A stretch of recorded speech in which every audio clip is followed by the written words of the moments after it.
Hi, welcome back. In this video, we're going to look at how EM waves propagate in dielectric material. And in the next video, we're going to look at how they propagate in conductive material. So let us have a look. Now, a lossy dielectric is a material that absorbs power from an EM wave as it propagates. So it absorbs power or energy from the system. So this would be like similar to friction in physics. So the wave is traveling and it's losing power as it travels.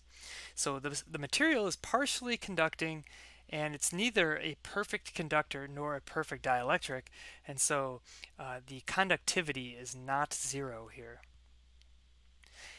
And if we assume that the charge density is zero and that we're dealing with time harmonic waves, we can write Maxwell's equations like this. The divergence of ES, because we're dealing with time harmonic fields, is zero charge density. The divergence of the magnetic field, HS, is equal to zero, no magnetic monopoles. And we have the curl of ES would be negative j omega mu hs. So remember, with time harmonic fields, taking the derivative with respect to time is like multiplying by j omega in phasor domain. And then finally, the curl of hs, remember the conductivity and how it's related to the current density. We would have conductivity plus j omega epsilon times ES, like that. Now, if I take the curl of equation 3,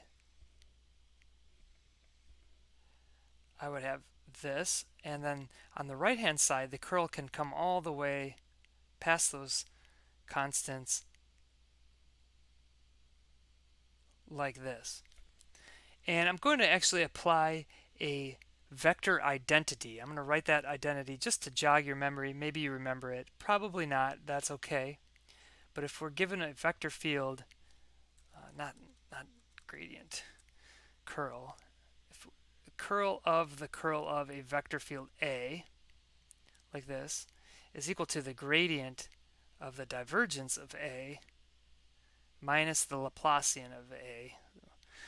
We used this once already in the course, but that's okay. You don't have to memorize that.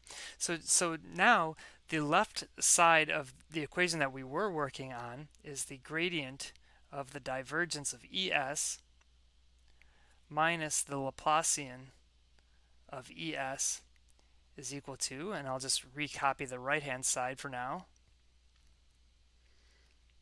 like that. Now, from equation 1 up here, I'm going to reference these equations, these holy equations. From equation 1, this guy is 0, the divergence of E.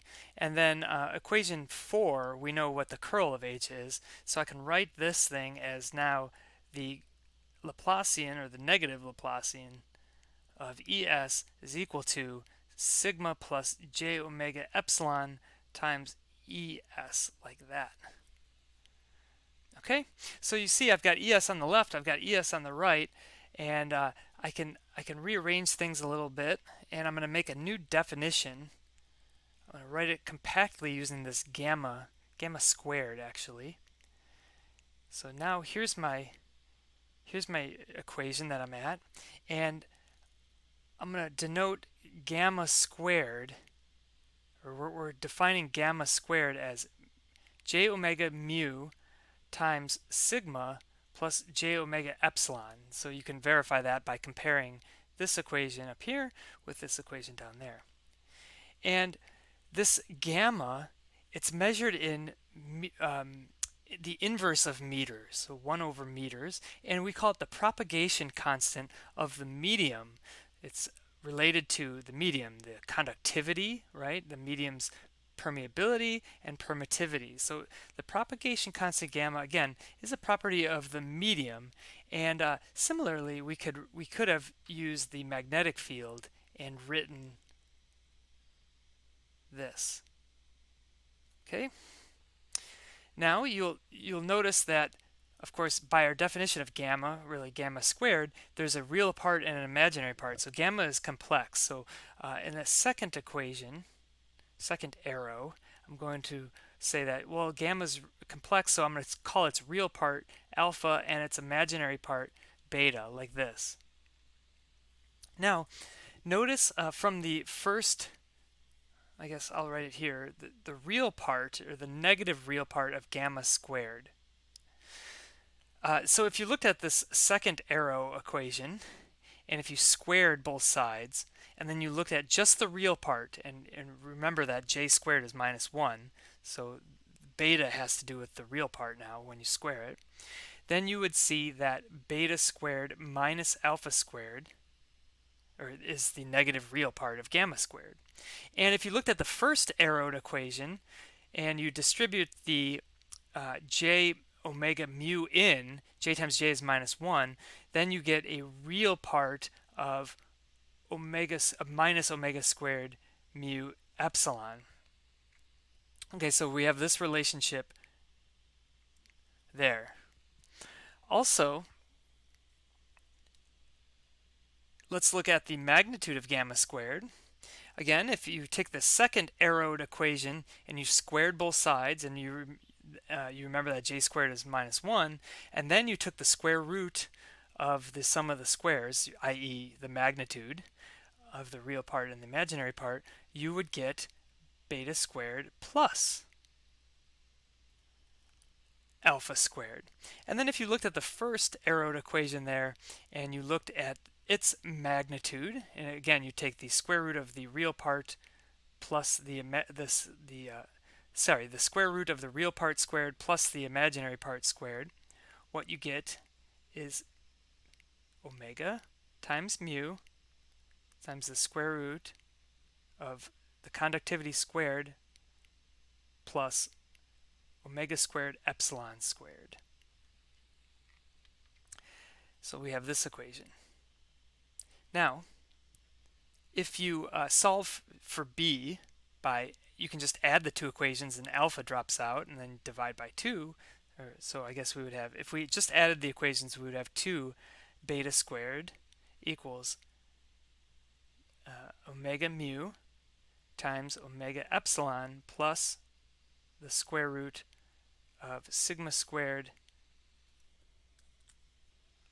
plus omega squared epsilon squared, like this. And then we would divide by 2 and take a square root, and we would get something nasty here, omega times all of this. I'm not even going to verbalize it here. And do you have to memorize this? No, certainly not. Do not use your brain power to memorize these things. Let me memorize. Okay, so that's what you get when you solve for beta. Now you could alternatively subtract the equations, and you could find what alpha is, and alpha is equally as nasty looking. Okay, so of course you don't have to memorize this, but this is what you would get. Get something like this.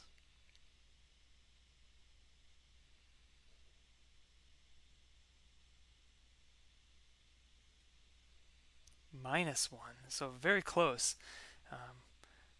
They're very closely related, beta and alpha, just a minus 1 versus a plus 1. I guess I'm missing a square bracket there.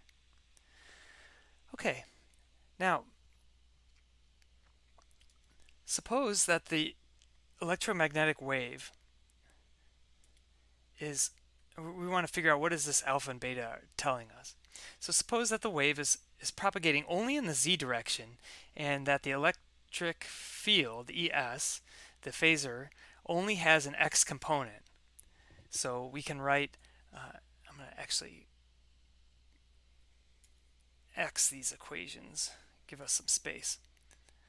Okay, so let's say that the electric field phasor is, it only has an x component. Okay, So we would show that like this, Ex sub s, because it's still a phasor, and it varies in the z direction, i.e. the wave is propagating in the z direction. Okay, so again, this is like you're in a stadium and your disturbance is up and down and the wave moves left and right. So the wave is moving in the z direction and you are moving, your disturbance is in the x direction, something like that. Now the vector wave equation then becomes, so I guess I just erased it, but remember, let me jog your memory. That was this thing here.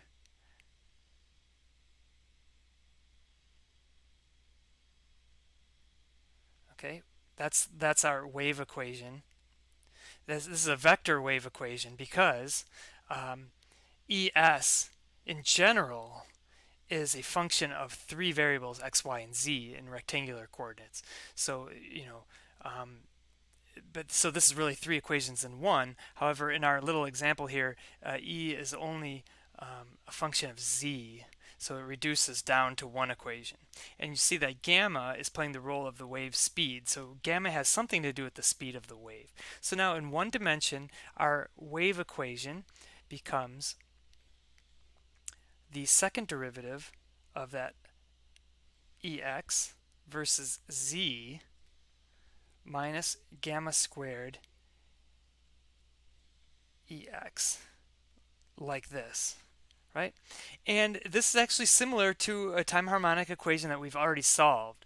And the solution to this, and we're not going to show it, but I encourage you to put this solution into the equation to just verify to yourself that this is indeed a solution to that equation. And it looks like this. So we've talked about this solution a couple times now. Okay, that's a solution. And similarly, if we chose to operate in with just the magnetic field, we would have something that looks like this. It looks very similar, which is good. Right? It's less that we have to be observant about.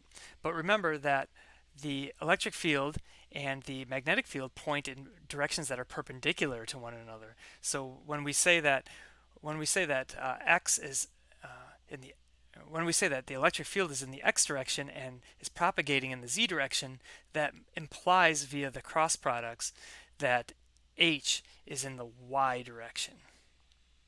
Now, this is the solution to our wave equation here, our vector wave equation, and that's interesting to us. We wonder, what does that look like, or how is it propagating?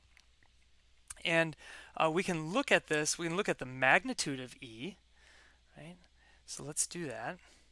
So I'll just plot the magnitude of E versus Z. So it takes a couple plots, as we talked about. We could plot it versus t, we could plot it versus z. Okay, I'm going to plot it versus z. And what we would have is something like this if we made a plot. And really, I should plot this thing first. This dashed line. I'll talk about that dashed line in a second. Okay, so this solid blue line that I just plotted, that's what the electric field, or the magnitude of the electric field, would look like at time t equals 0. If we made a plot of this thing, we plugged in 0 for t, and we chose an alpha and a beta. This is what it would look like. And with that same alpha and beta, at a later time, what we would see is something like this.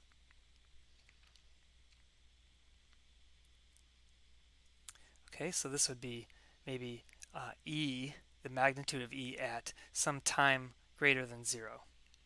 Now, that dashed black line that I drew, that's E to the negative AZ. Okay, so that's this thing. We call that the envelope. So what's happening here is that the amplitude of this thing is decreasing, right? The amplitude of the electric field is decreasing according to this envelope. And the amplitude decreases as the wave travels, as you can see from my figure. So remember, we started this conversation talking about lossy dielectrics. So there we go. There we have it. As the wave travels, the wave is losing amplitude.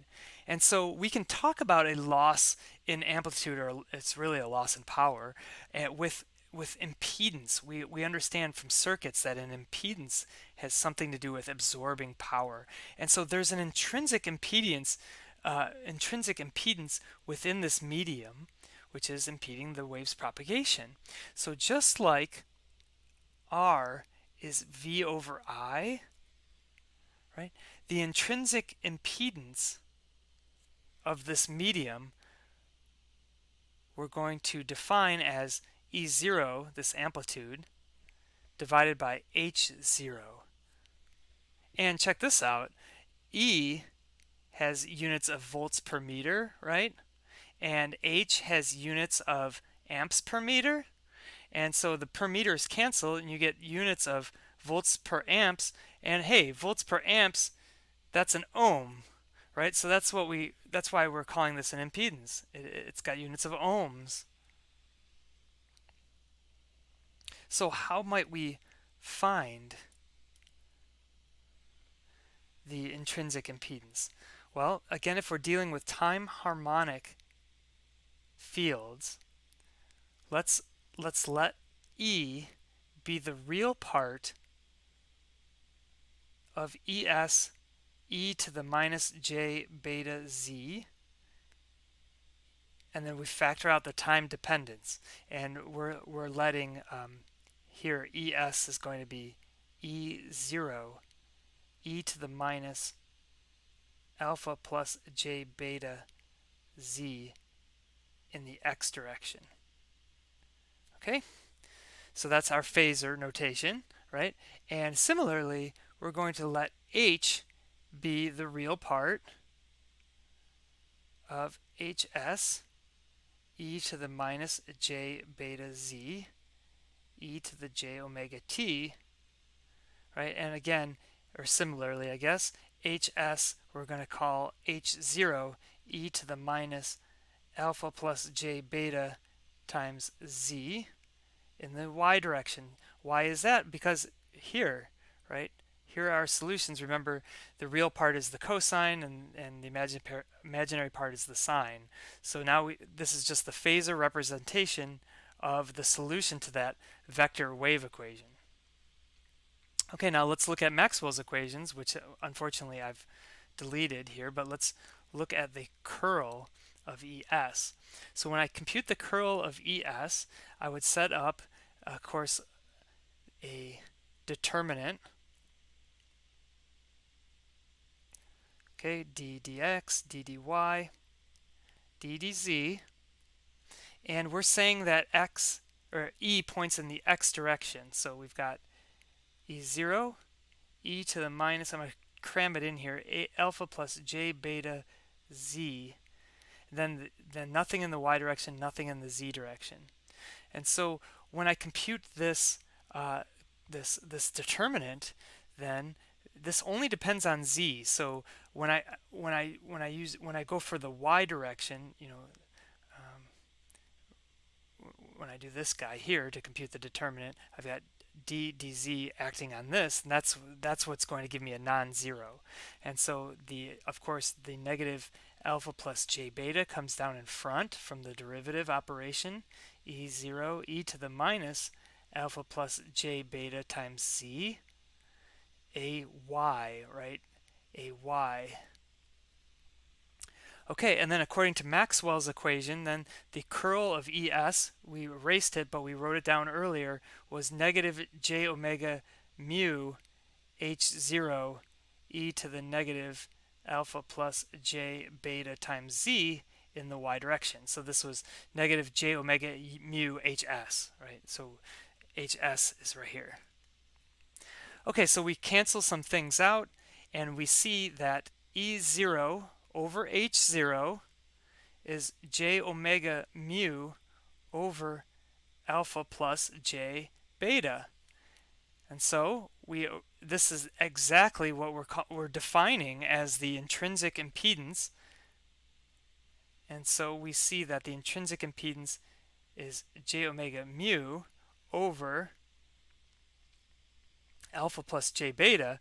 Well, that was sigma plus j omega epsilon, right? That was gamma. Awesome. So the wave decreases with e to the negative alpha z, as we showed. And so alpha is what we call the attenuation constant, alpha. And it's measured in nepers per meter. So alpha is the attenuation constant measured in capital NP, which is nepers, Nepers, nepers per meter.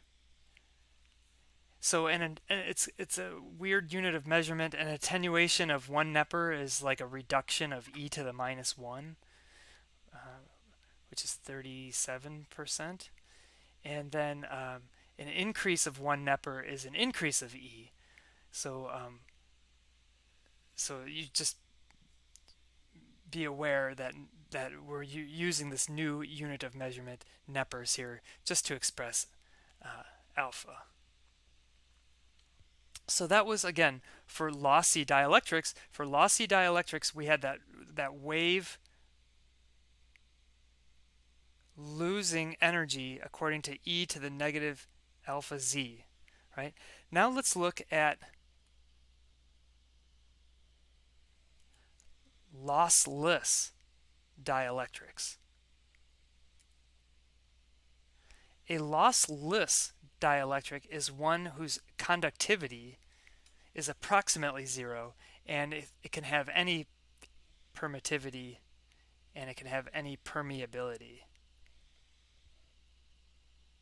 Okay, so but the key here is that the conductivity is close to 0, lossless. Without zero conductivity, or with zero conductivity, then there's no loss. So now, from our definition of alpha, how we defined alpha, you'll see that alpha is now 0 when we plug it into that ugly looking equation with 2 square roots. Alpha is 0 from this guy.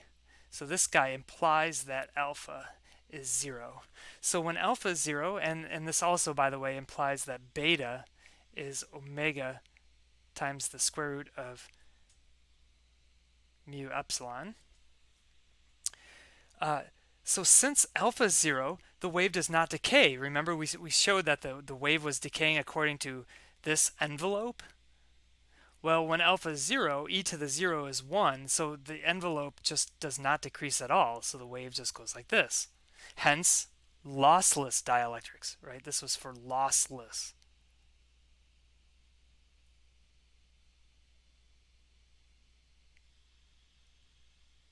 Okay, and in this case, the wave speed is omega over beta, and that's 1 over the square root of mu times epsilon, as we showed in the previous video, where in free space this was the wave speed was 1 over the square root of mu 0 epsilon 0, and the wavelength, like we've said before, is 2 pi over beta. Now, if you look at, and unfortunately I erased it, but if you look at the definition, or what we arrived at with our intrinsic impedance, here, let me write it down again. So we came up with this as our intrinsic impedance. So now with 0 conductivity, the j's cancel, the omegas cancel, and we get an intrinsic impedance of the square root of mu epsilon. And so what this means, and remember this was defined as the ratio of E0 to H0, the amplitudes of the electric field and the amplitude of the magnetic field. So what this means then, since this is purely real, right? This is a purely real number. the J's dropped out. So that means E and H are in phase with one another. There's no phase difference between the two. That's nice. So again, that was in lossless dielectrics. And let's look at another special case, free space, which we've kind of already touched on when we talked about light in a vacuum. Okay, so for free space, sigma is equal to 0. Epsilon is the, well, it's the permittivity of free space, obviously. And the permeability is the, well, the permeability of free space. Again, since sigma is 0, or, we have alpha is equal to 0, so the wave does not decay. And we get beta is the frequency times the square root of omega 0 epsilon 0. And the wave speed is omega over beta, which is 1 over, here we go now, the square root of mu 0 epsilon 0. And again, we showed this in a previous video. This was c, which is 3 times 10 to the 8th meters per second, the speed of light. Remember that? We fell out of our chairs when we discovered that. So all electromagnetic waves travel at that speed in free space. And so the intrinsic impedance is the square root of mu 0 over epsilon 0, which is 120 pi, or approximately 377 ohms. So that's the impedance of free space. And again, E and H are in phase because this is a purely real number. Okay, so see, light is simply EM waves with a certain frequency. So our eyes are sensors, and our eyes are sensors that are sensitive to electromagnetic disturbances. But our eyes are not sensitive to all electromagnetic disturbances. They're only sensitive to certain frequencies, and they're sensitive. So light is frequencies 10 to the 5th to 10 to the 6th gigahertz. So these are the frequencies for which we can detect through our eyes anyway. And we partition actually the electromagnetic spectrum into these frequency bands. So for example, radio waves would be like half a megahertz to 800 megahertz. Visible light is 10 to the 5th to 10 to the 6th gigahertz, and so on. Okay, one last point here is something called dispersion that I want to mention. Dispersion. The fact that beta, and you can go back to the definition of beta, but it depends on omega, the frequency. So the fact that beta depends on frequency is called dispersion. And it's this property that gives rise to rainbows, for example. So when an EM wave refracts at an interface, the different frequencies or the different colors move faster than others. They have these. Remember, beta is a function of frequency, and so because they behave differently after refracting, then they bend slightly different. The different frequencies bend slightly different, and thus we get a rainbow that appears, right? We've all seen that, of course. Now, in this video, we looked at the wave propagation in dielectrics, and in the next video, we're going to look at wave propagation in conductors. So I will see you then. Thank you.